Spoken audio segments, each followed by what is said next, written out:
नमस्कार, उड़ान आईएएस अकादमी के छत्तीसगढ़ समसामयिक प्रश्नोत्तर श्रृंखला में मैं सुधीर वर्मा पुनः एक बार आप सभी का स्वागत करता हूं।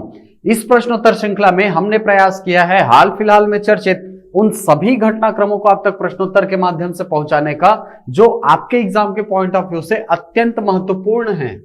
चलिए, तो आज की प्रश्नोत्तर श्रृंखला में हमारा पहला प्रश्न है, मरवाही विधानसभा क्षेत्र आरक्षित है। Marwahi assembly constituency is reserved for, आपके पास ऑप्शन में है अनुसूचित जाति वर्ग के लिए, अनुसूचित जनजाति वर्ग के लिए, अन्य पिछड़ा वर्ग के लिए या सामान्य वर्ग के लिए। For scheduled caste, for scheduled tribes, for other backward caste या फॉर जनरल कैटेगरी।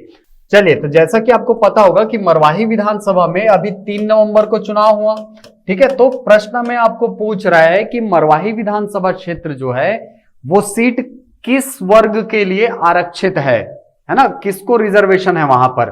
तो ये सीट रिजर्व है किसके लिए? अनुसूचित जनजाति वर्ग के लिए, ठीक है। याद रखेंगे इसको, अनुसूचित जनजाति वर्ग के लिए मरवाही असेंबली कॉन्स्टिट्यूएंसी रिजर्व्ड है। चलिए, हमारा अगला प्रश्न है, मुख्यमंत्री कन्यादान योजना के अंतर्गत कितनी सहायता राशि प्रदान की जाती है? How much assistance is provided under मुख्यमंत्री कन्यादान योजना। ठीक, ये योजना काफी चर्चा में है क्योंकि ये योजना के द्वारा जो राशि है, ठीक है, जो प्रदान की जाने वाली राशि है उसको बढ़ा दी गई है। पहले इसकी राशि हुआ करती थी 15,000 रुपए, अब इसको बढ़ाकर कर दिया गया है 25,000 रुपए। तो याद रखेंगे, मुख्यमंत्री कन्यादान योजना के अंतर्गत सहायता राशि कितनी हो गई है? अब 25,000 रुपए हो गई है। ठीक, चलिए, हमारा अगला प्रश्न है, छत्तीसगढ़ खेल प्राधिकरण के अध्यक्ष कौन है? The president of Chhattisgarh sports authority is, आपके पास ऑप्शन में है श्री भूपेश बघेल, श्री ताम्रध्वज साहू, श्री कुलदीप जुनेजा या श्री महेंद्र छाबड़ा। तो याद रखेंगे, छत्तीसगढ़ खेल प्राधिकरण का हाल ही में गठन हुआ है 30 जनवरी के दिन, और इसके अध्यक्ष कौन है? श्री भूपेश बघेल जी, ठीक है। जो हमारे मुख्यमंत्री हैं वही छत्तीसगढ़ खेल प्राधिकरण के अध्यक्ष हैं। ठीक, चलिए, हमारा अगला प्रश्न है, राज्य में मल्टी स्किल सेंटर की स्थापना किस स्थान पर की जाएगी?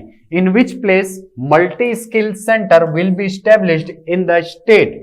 ठीक, तो आपको बता दें कि ये जो मल्टी स्किल सेंटर है बेसिकली इसका संबंध किससे है? कौशल विकास से है। ठीक है, जो आदिवासी क्षेत्र के लोग हैं उनके कौशल में विकास करके उनको स्वरोजगार के अवसर उपलब्ध कराने की योजना है मल्टी स्किल सेंटर। ठीक, और ये स्थापित किया जाना है कहां पर? दंतेवाड़ा में। इस मल्टी स्किल सेंटर में बहुत सारे स्ट्रीम्स में पढ़ाई की जाएगी, यानी कि आपका इलेक्ट्रीशियन का कोर्स भी होगा, ठीक है, आपका बढ़ईगिरी का यानी कि जिसको हम कारपेंट्री बोलते हैं वो भी होगा, ठीक है। और इस प्रकार के जो बुनियादी शिक्षा है वो वहां पर प्रदान की जाएगी, ठीक है, जो कि कौशल विकास में सहायक साबित होगा अनुसूचित जनजाति वाले क्षेत्रों में। चलिए, हमारा अगला प्रश्न है, डॉक्टर नरेंद्र देव वर्मा की जयंती कब मनाई जाती है? When the birth anniversary of doctor Narendra Dev Verma is celebrated।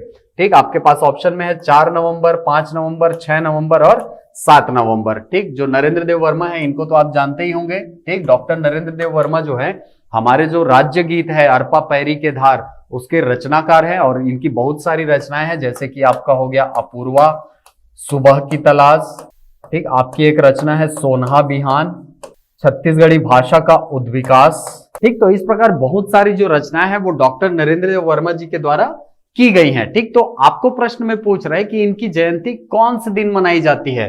तो 4 नवंबर को डॉक्टर नरेंद्र देव वर्मा की जयंती मनाई जाती है।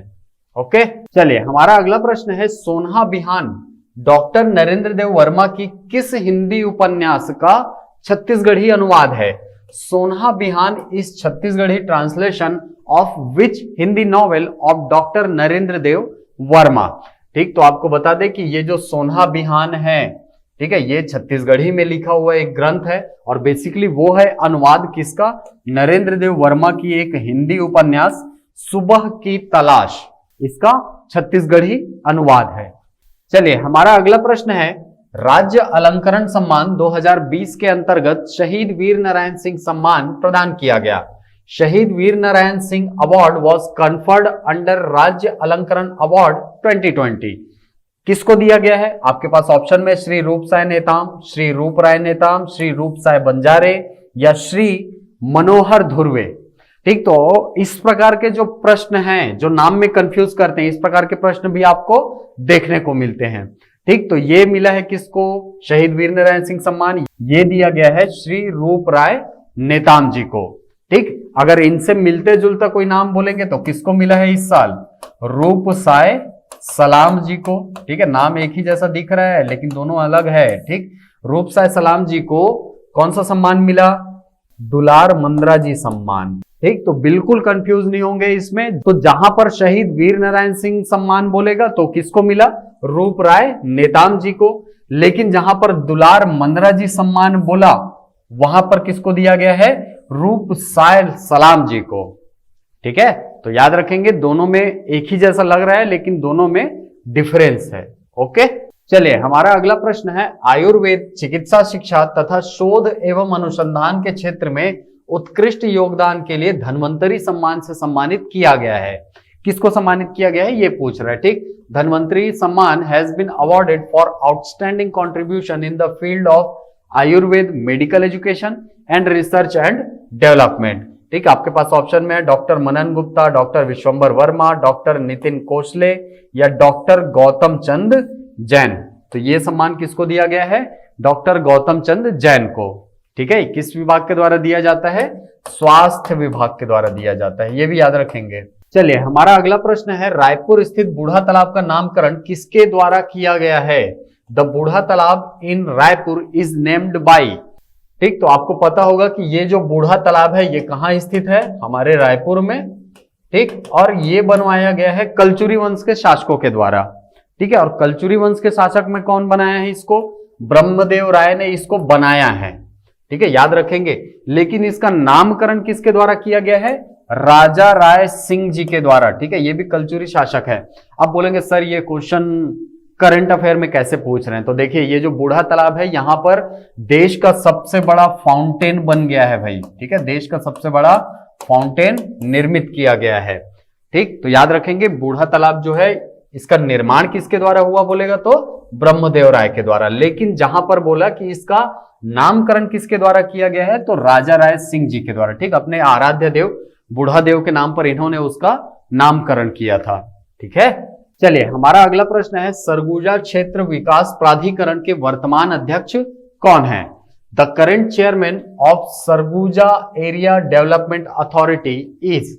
आपके पास ऑप्शन में है श्री खेलसाय सिंह, श्री लखेश्वर बघेल, श्री लालजी राठिया या श्री M.R. निषाद। चलिए तो इसका आंसर आप हमको बताओ कमेंट बॉक्स में, यानी ये प्रश्न है आपका आज का होमवर्क। ठीक, कमेंट बॉक्स में बताइए कि अभी वर्तमान में सरगुजा एरिया डेवलपमेंट अथॉरिटी या सरगुजा क्षेत्र विकास प्राधिकरण के अध्यक्ष कौन है। तो ये थे हमारे समसामयिक प्रश्नोत्तर श्रृंखला के अंतर्गत आज के कुल 10 प्रश्न और उनके आंसर कीज। आशा करता हूं ये वीडियो आपको पसंद आया होगा। यदि ये वीडियो पसंद आए तो इसे लाइक करें, शेयर करें, यूट्यूब पर कमेंट करें, अपना उत्तर दें और हमसे निरंतर जुड़े रहने के लिए हमारे यूट्यूब चैनल को सब्सक्राइब करना ना भूलें। मिलते हैं अगली कक्षा में कुछ नई जानकारियों के साथ, कुछ नए प्रश्नों के साथ। तब तक के लिए थैंक यू।